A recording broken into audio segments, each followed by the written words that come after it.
What's up guys, in this video we're going to look at my account in War of the Visions after 350 days and right as we approach the 1 year mark here. It's been a while since I've done one of these. I think the last one was right around day 200, so we're going to go Marty McFly here and jump in after a little time warp. Like all of these that I've done, will limit the amount of time that I just sit here and say look at all my cool stuff, and will actually provide some practical tips and tricks to building your account. I felt like the timing of doing an account review was really important for a couple of reasons. One, we'll probably have a huge influx of new players trying out War of the Visions with the FF10 collab and 1 year anniversary. So I wanted to show what a free-to-play account could look like after 1 year. Mobile games can be notoriously unforgiving and pay to win, which I assure you War of the Visions does not have to be if you play your vision cards correctly. Pun intended. Secondly, for those of you that have been playing the game for a long time, I want to go through and talk about some of my biggest regrets and mistakes through year one, and then some of the things that were the best decisions on my account. In fact, in the comments section below, I want to hear from you guys. Tell me what your biggest regrets and mistakes were from year one and the things that you did really well on your account. So in this video, we'll have a lot of info that can help for new and experienced players. The last thing I want to mention is that we'll take a look at my alternate account at the end of the video and the difference with that account compared to my main account. My alternate account is what I like to call super casual, so we'll talk about that at the end of the video and how you can play War of the Visions free to play even for just like 10 minutes a day and still be very, very competitive and have a pretty good account. Guys, if you like the video, do me a solid, hit the like and subscribe buttons below, turn on that bell so you get extra AP and notifications when a new video drops. First, I need to address the free to play tag here, because if you guys have been following the channel for a while, you know that's not entirely accurate. I did spend $18 on Halloween Leela right here, but I also proved right after that I still could have done that free to play. I did spend $5 on purchase bonuses, the daily purchase bonuses for the Typhon Vision card, and lastly, I did pick up the Job Crystal Vision card a couple of months ago, which is $8, which I think is a pretty good expenditure for pretty much every player, especially new players. So total, I'm in about $31 in the game. But the reason I throw around that free to play tag is because everything on my account could easily been gotten without spending a dime. I just have probably about 5,000 less Visual up here. Looking at my units here, and I have 17 UR units at 99. Ildira here will be 99 here in a couple of days, and actually Oldoa right here is about 30 shards from maximum. So I can't justify the rainbow spheres on her right now just because I'm a little short on rainbow spheres, but some of these units are limited time, like Winter Victoria, Winter Venera, Halloween Leela, Agrius, and Cecil. Not only this, but I have almost every single UR unit outside of a couple of the new ones like El Sorel, Gargle, Trogdor, and Nivlu. So I really want to emphasize that War of the Visions gives you so many freebies and free pulls that you'll pretty much collect almost all of the non-limited units over time, so you really shouldn't feel too pressured to pull on a banner like you're never going to see that unit again. One of the big topics that I want to touch on in this video, and you'll notice I talk a lot about this in the next couple of weeks, is building unit roles for your accounts. Looking back on my account for the first year, I think this is probably the biggest mistake and also the smartest decision that I made. And to explain that crazy logic, if we go all the way back to day one, my starting account only had Engelbert right here and Elda, so it wasn't a very crazy starting account. I quickly pulled Ayaka in the first week or two, but it became apparent to me really quickly that I needed a good damage unit. The first unit that I saved up for was Lucia. Well, from this point on, it was pretty much history because the team of Engelbert, Ayaka, and Lucia pretty much carried me for the next 6 months. For this video, I went back and watched all of my account progress videos each 50 days, and it became very apparent to me that the success of my free-to-play account was based much more on the roles that I filled rather than the specific units that filled them. So for new accounts, I strongly believe that the most important role is a primary tank, first and foremost. Second, you're going to need a strong DPS unit, one that can wreak havoc on enemy units. And then third, you want a strong support or healer unit. Ayaka is the best unit in the game for that role. And really, this is why I feel like I had so much success early on, because Engelbert, Lucia, and Ayaka was like the perfect trio of roles. The problem was, after this, I didn't really think about my roles all that well.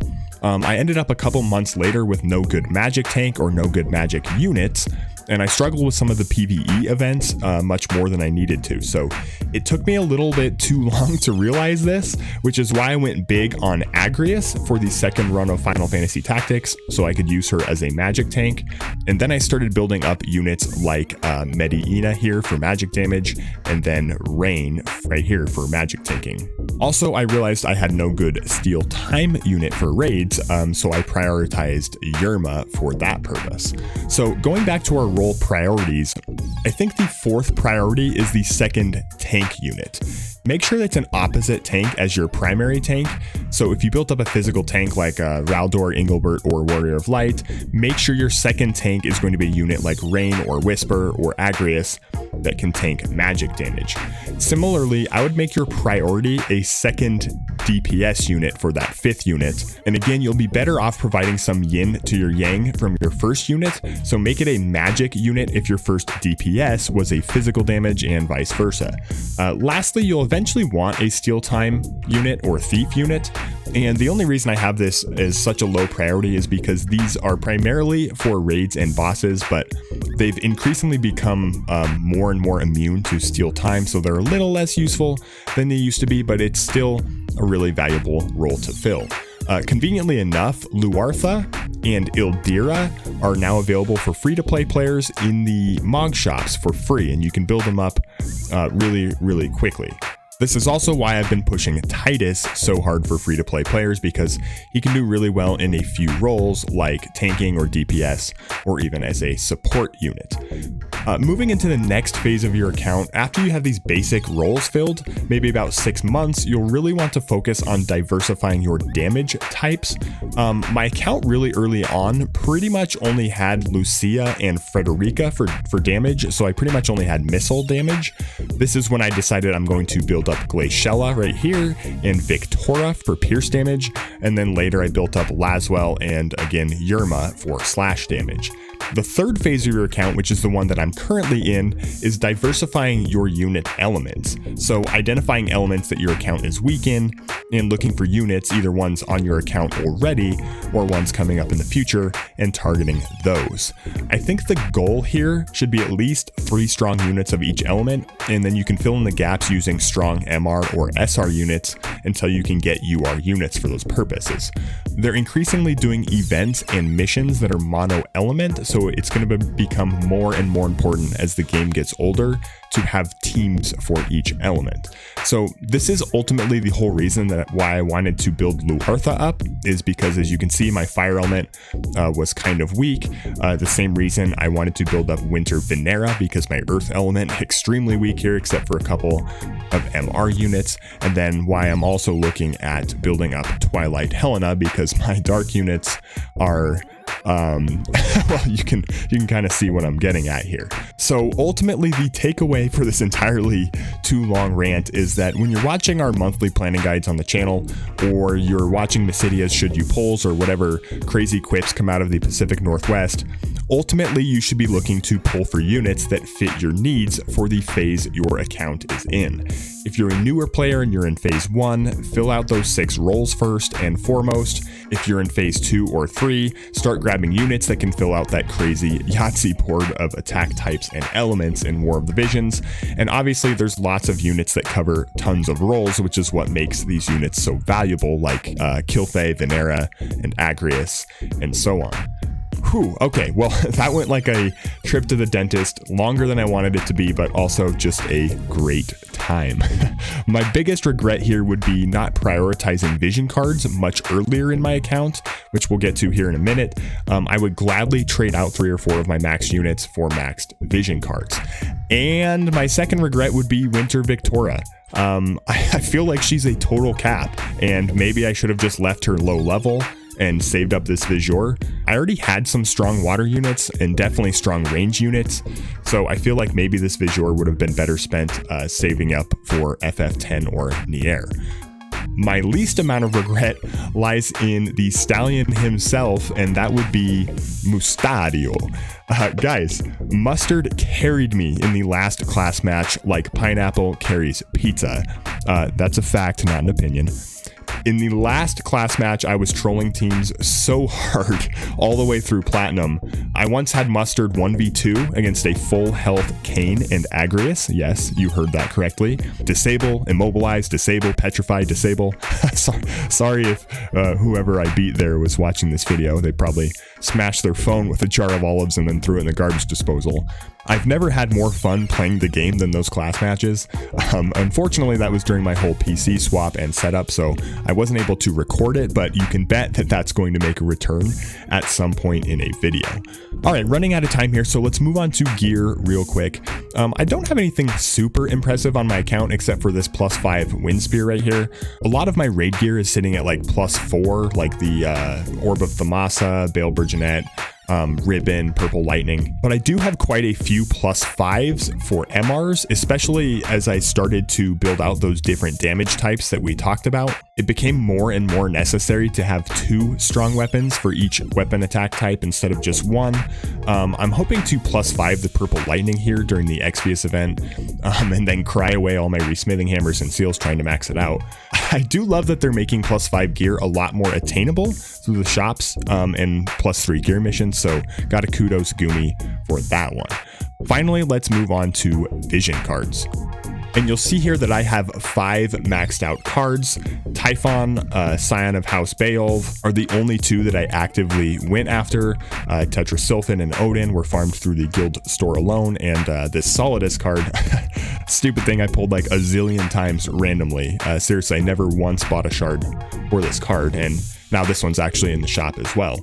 2 main points I want to talk about looking at my vision cards. First, I briefly mentioned this a little bit before, but I wish I had prioritized vision cards a lot more early on, especially the Fenrir card here. This card is just so good. And then the Titan card, which that's been a big miss on my account. That's such a good card, and I wish I had gotten that card also. The second point I want to touch on is that even with everything I've talked about in this video and filling out the Yahtzee card of roles, I think you always have to be building upwards as well. And I use that phrase a lot in my videos, build upwards, not outwards.